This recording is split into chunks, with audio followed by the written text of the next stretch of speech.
Hi, everybody. I'm Chris Metzler, one of the programmers with SF DocFest. Glad to have you here. You just had a chance to see one of our closing night films, With This Breath I Fly, and we're excited to have one of the co-directors here, Sam French. Welcome, Sam. Hey, everybody. This is a really kind of beautiful and powerful film, and we're so excited to be able to kind of share it as part of the festival. Over the course of the film, seems like the film's made over, many years, and obviously things in Afghanistan have changed, even as recently as this last year. Maybe you could give us a little bit of backstory as that, how did you kind of get involved with this subject and kind of know that there was a film to be made? That's a very good question. I'm glad you asked that, because for anyone watching, documentary films, especially films like this, are very hard to make. Trying to find funding sources and get them made. I had been in Afghanistan for a few years. At the time we decided to make this film, I had a company that called Development Pictures, which made documentaries for the news media and also for NGOs and government institutions. And I was approached by two wonderful women, Clem Malpass and Leslie Knott, who came to me with this idea to produce this film through my company. And we approached the European Union, who had a contract available to produce a film about women's rights. And so we pitched this idea to them. They loved it. And we got the contract, which was enough money to start filming, really. And so that was in 2010. It seems like a very long time ago. But again, with a film like this, which is verite, that the production can take a long time. But as you may have seen in the film, there were some issues with the European Union contract that we got, which eventually made the film and the production process a lot longer and more complicated. It's eventually, as I detail in the film, the European Union ended up giving us entire control of the film. So the film you see has no influence whatsoever from the European Union, but so it was a very strange road that we took to get to this part. But that was the initial funding we got, and we filmed the women in prison for a few years.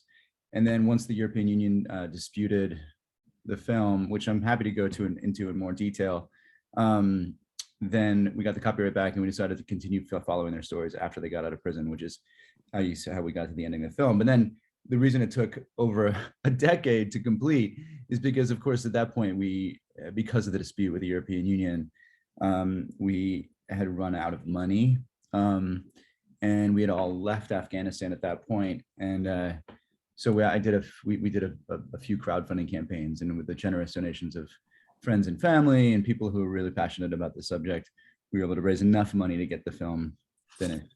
Well, I think it turned out really great. And I think, just kind of starting back at that time, is that, so you were in Afghanistan and you're working, and you and your kind of collaborators had this idea.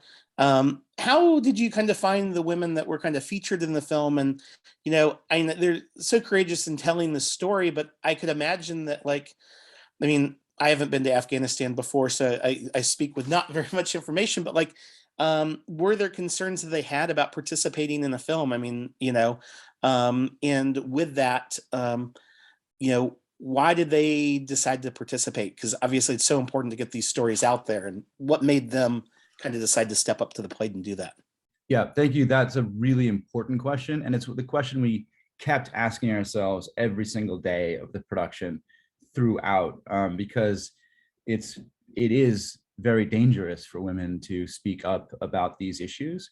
And so the way we approached it was Leslie and Clem, my incredible co-director, and Leslie, our producer, went into the women's prisons and interviewed dozens of women and heard their stories. And Gulnaz and Farida really stuck out to us, both in terms of their incredible stories and what they were going through. Gulnaz, when we met her, was pregnant, and Farida was just a firecracker. And but not only that, their courage and their not only willingness to participate, but passion to participate. I mean, they really, these are smart women, right? We had this conversation throughout production. should we portray these as poor women who are vulnerable, and we came upon the idea throughout the production that actually they are very courageous. They are very courageous and smart.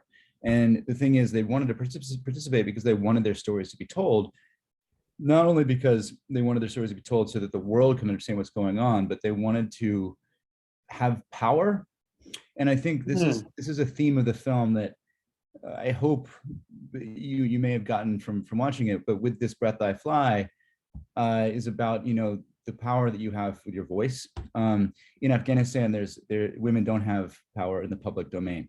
They're not allowed in the constitution before the Taliban took over. They were allowed to divorce, but in tribal law, which the film explains, is the law that most of the justice system follows in rural Afghanistan. Women aren't allowed to divorce. Most of them don't have identity cards, so they're not allowed to get passports, they're not allowed to own property. So they don't have really any power in the public domain. And the only power these two women had was to use their voices to speak. And so we explained to them, obviously, that it was going to be dangerous for them to speak out. They were already in danger because of the situation they were in, both from their families and from the justice system. But they knew that better than we did, obviously. So they understood the issues surrounding their involvement, and they chose, despite the danger, to speak out, maybe because of the danger, because actually in speaking and becoming public, they confronted it and it protected themselves also in a way. So the reason they chose to be in the film was because they wanted to regain some sense of control and power over their lives, which we thought was an incredibly courageous thing to do. But we, throughout the production, once we found these two women and really got to know them, we made sure that they were aware of what it could mean to participate. And actually, the European Union, when they disputed the film, their initial reasons were because the women would be put in danger by participating. Of course, we had been talking about this with the women for a year or 2 years at this point by the time that happened. And as you can see in the film, the European Union tried to explain that to the women and they weren't having it. So yeah, it's a really important thing to keep in mind as a documentary filmmaker, the ethics of documentary filmmaking. And we tried our hardest to not only be journalistically, have a journalistic integrity, but also to understand how the film could impact these women's lives. And, without the film, to be honest, let me rephrase, without us being there filming, then Gulnaz's story would never have gotten the attention that it did, because for some reason, having a white guy and two white women, three international filmmakers shining a light or attention on this story allowed the media to then say, wait, what's happening? And start writing about the story. So Gulnaz was on the front page of the New York Times at some point and became the face of women's rights. And that it's interesting. There's a big discussion and conversation right now about how international participation, or this nation building exercise we've been doing, and the power of the media, how does it affect in a positive way places like Afghanistan or not? That's a question that's still up in the air that we have not answered. But it's also, we discussed this at great length and try to document as much as we could in the film about how it worked. Well, so a few things that kind of come to my mind are, so one is, obviously there are kind of, different ways you're having to kind of navigate telling the story based on, access and cultural norms and things. And so how did that kind of affect the kind of visual aesthetics and the way that you decided to kind of tell the film, and did it change over the course of telling their story? Yeah, it's another good question. We decided early on, we had a choice. We could either make a film that explained the problem of moral crimes in general. There's many experts and many women's rights organizations operating at the time in Afghanistan. So we could have, interviewed them, or interviewed international NGOs who are working on the issue, or women's rights organizations. And we decided that actually this film should be really only through the eyes of Gulnaz and Farida. That guiding light throughout the production, that we wanted to tell their story as they experienced it. So that was as we went through the film, that's what we always asked ourselves: how was this affecting them, and how was their voice being heard, rather than talking about their situation from the outside. So yeah, it's a very, I mean, we have interviews with them. We have interviews with the prosecutors, obviously, and the lawyers that were representing them. But throughout, we really wanted to keep a verite feel. So there was two women's stories that, you know, opened up a conversation about this larger issue that we can hopefully continue to have after the film is, the credits roll. And do you think, in making the film, so outside of, some of the disagreements that happened with the European Union, is that, how about other kind of Afghani men and things, in the sense of, the folks that ran the prison or in their own community? Are there folks that were upset that these women were telling their stories, or did people want to kind of block them, in the sense of even in them trying to use the limited power that they have? Your characters, were there other roadblocks, I guess, in regards to access, even once they were willing to tell their story? Yeah, absolutely. It was very, very difficult to shoot this film. I had many meetings with the Minister of Justice, who is Afghanistan's AG. He's like the Merrick Garland of Afghanistan. I had many meetings with him, and without the European Union backing the film, there's no way we could have filmed in the prisons. So it was good that we got that initial support from the European Union. But yeah, along the way, men do not want women to speak, and as you can see, right now the Taliban have taken over. It's even worse now. But I do want to say, and it's very important to understand, that women in Afghanistan are incredibly strong, incredibly courageous, and there's a lot of people in Afghanistan who are fighting for women's rights and human rights. Our associate producer, sorry for the sirens, our associate producer was a woman named Farzana Wahidi. She was the first female photographer in Afghanistan, photojournalist. Wow. There's actually a film made about her called Frame by Frame. And she's an example of one of these women in this generation. It's a new generation of Afghans who are speaking out, who are not willing to be silent. So she takes her camera and she speaks with her camera. But there are many women like that, and men who support women's rights. It's very important to understand. It's not just a country of terrible people and then these poor women. The problem is, though, that the entrenched power structures within Afghanistan, we screened this film for some women in parliament. Actually, at the time, there were more women in parliament than there are in the US Senate. So that's important to understand as well.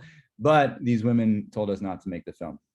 And we document that in the film as well, with the one woman at the shelter who was very skeptical of what we were doing, because they gained their power from the consent of men. And so they didn't want to ruffle feathers or rock the boat, or else they would not be in power. So it's a very complex problem, but it's important for people to understand that there are women in Afghanistan, even today, who are fighting hard for women's rights, and we should be supporting them. And then do you think, obviously, it's very kind of patronizing of some of the things that the EU did in regards to try to kind of suppress their film, in the sense that they know better than these women. But do you want to kind of shed a little bit more light on what was going on behind the scenes that's not in the film, and how that was kind of resolved?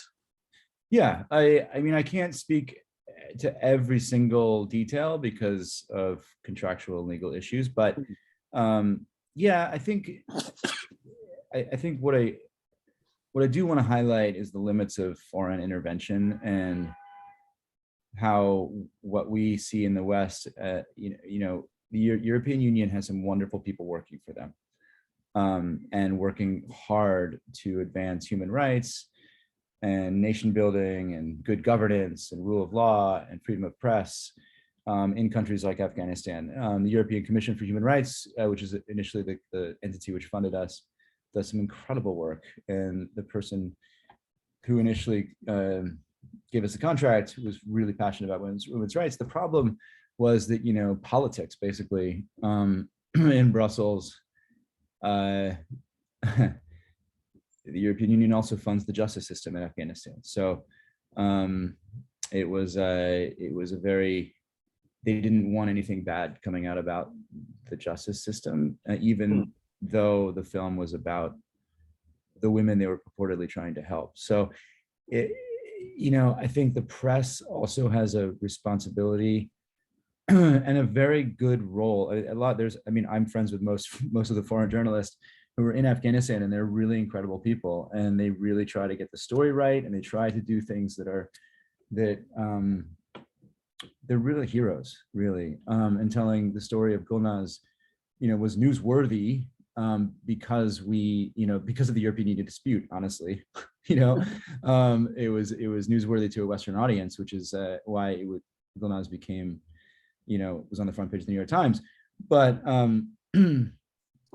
of course, as soon as that news story, the news cycle finished, people stopped talking about Gulnaz. And the Attorney General of Afghanistan, after the news died down, they were sending representatives into the shelter to convince Gulnaz to marry the man who had raped her. Wow. Even though the president of Afghanistan, who pardoned Gulnaz because of this international pressure, which worked, obviously, he went on, CNN to explain his decision. Even after that, he directed his Attorney General to make sure that Gulnaz married her rapist, it just really shows the limit of foreign intervention and how much we can change as societies, conservative societies like Afghanistan. And do you think, I guess, now with the film finished, and of course the events that have taken place in Afghanistan and the world over the last year, do you can you kind of provide us kind of a post-film epilogue, I guess, in the sense of what's happened since then, and and in addition to that, what is, as we kind of walk out of the theater or we finish watching the film, what are the things that you think might be helpful for us as Americans to just kind of reflect on in the way that we kind of, I guess, operate in the world? You have some great questions, Chris. I can tell you that much. Excuse me. So Farzana, the woman that I had mentioned earlier, our associate producer, is now a refugee in Turkey. Wow. Shakib, Rita's lawyer, is a refugee in London. Kim Motley, Gulnaz's lawyer, can no longer operate in Afghanistan. We are able to go back, but only under the protection of the Taliban. The international community is not really operating much at all in Afghanistan right now. The people of Afghanistan are starving. It's a mess. It's an absolute mess. And I think one thing I'd like to highlight is, unfortunately, refugees need a lot of support right now. And we see what's happening in Ukraine and how Poland and Europe is welcoming Ukrainians with open arms, which is a very marked contrast to how we in the West welcomed Afghan refugees. So I think we should investigate that in our hearts as to, who we feel kinship with. And hopefully our film and others like it can show that everyone is the same deep down inside their hearts. That said, refugees need help, but people of Afghanistan need help. Gulnaz and Frida are still there. There are many other women in Afghanistan still being accused of moral crimes, and the Taliban don't even have these, international protections to even, act as a safeguard, however limited that may be. So people in Afghanistan need help. There are organizations still working there. We will have on our website, thisbreath.org, places where you may support. So, there are people running shelters, not like the shelter Gulnaz was in, but, actual shelters that actually will protect women and help them. And there are people still trying to get women out of the country. It's to be honest, it's hard. It's hard to understand how to engage because it's very limited in what we can do. But it's important to keep this conversation going. So we invite you to go to thisbreath.org and check it out and engage in the conversation. Very cool. Thank you for sharing, Sam. And I always kind of remind our audiences that we're the kind of grassroots street team for the independent films and filmmakers that we get a chance to share as SF Doc Fest.